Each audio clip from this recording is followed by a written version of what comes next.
And well, we are starting to... Well, it's 2026 now. And boys, it's been an interesting year when it comes to stuff that's come onto the television. So in this case, we'll be going with the good, the bad, and the ugly of 2025. Starting off with the good. Well, first of all, we've had the Zootopia 2.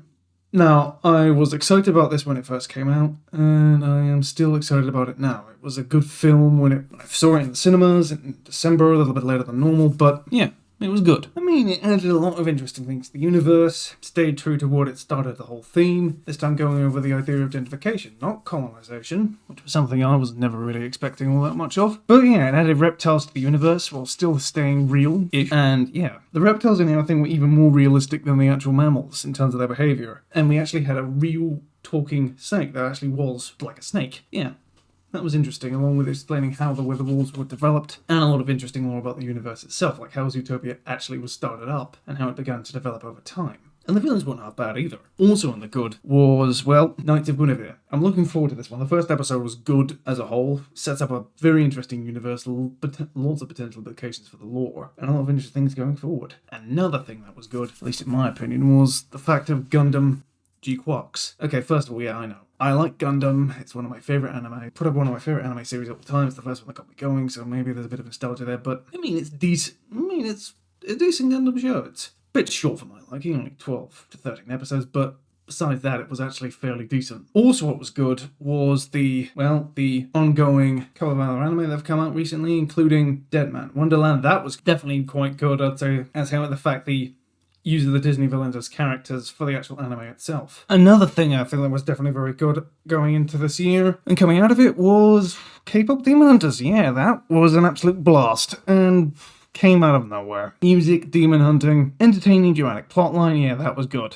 Very good. I think it was probably great. Now, on to the bad. Not much I can really say here. First of all, I'm putting this one here because largely it's contentious, but at the same time, it's not really necessarily my cup of tea, and I never really actually enjoyed the whole season. That was Gen V Season 2. Now, Gen V Season 1 was something I actually quite enjoyed. A lot of tension, a lot of stuff going in the background, but it looked like for a fact everything was going well. Now, it's gone down the same path that Boys has gone dark for the sake of being dark, and massive stakes, and just in general being as grim as it can get. Also, I'm adding this to the bad pile, just because it has to go somewhere. Winx Club, The Magic is Back. I'm saying this when I said it now, it was not a bad show, but it does nothing really special. It looks, well, like half the stuff that comes out these days. There is that nasty controversy of the AI stuff. I mean, it tries to do a lot of things right, but the problem is you've got a show that has basically gone on and off for about 8 seasons, and you're trying to reboot that, and it's not a bad reboot, but there's nothing much it really doesn't do well. It just struggles to find itself, especially when you compare it to how much of a hit the original was. Do I think it could entertain children for a half hour? I think it can. I'm thinking it'll keep them quiet, and there's 13 episodes, so chances are they can watch the whole thing. So in 13 days you can keep them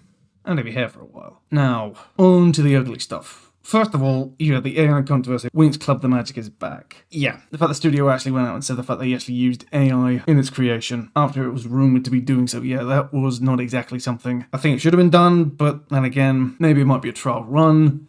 I don't know, we don't know exactly the details, but nonetheless, yeah. You could get a lot more stuff done, a lot more lifelike without it, as I think it played not so much the animation itself, but definitely played a role in the actual design work. Also in the ugly side of things, I think in general is the overall state of much of the Western animation industry as a whole. There's stuff coming, but a lot of it's independent, and there's a lot of independent studios trying to get their foot in the door, and it's next to impossible. What you really need is a studio behind you, and it's not working.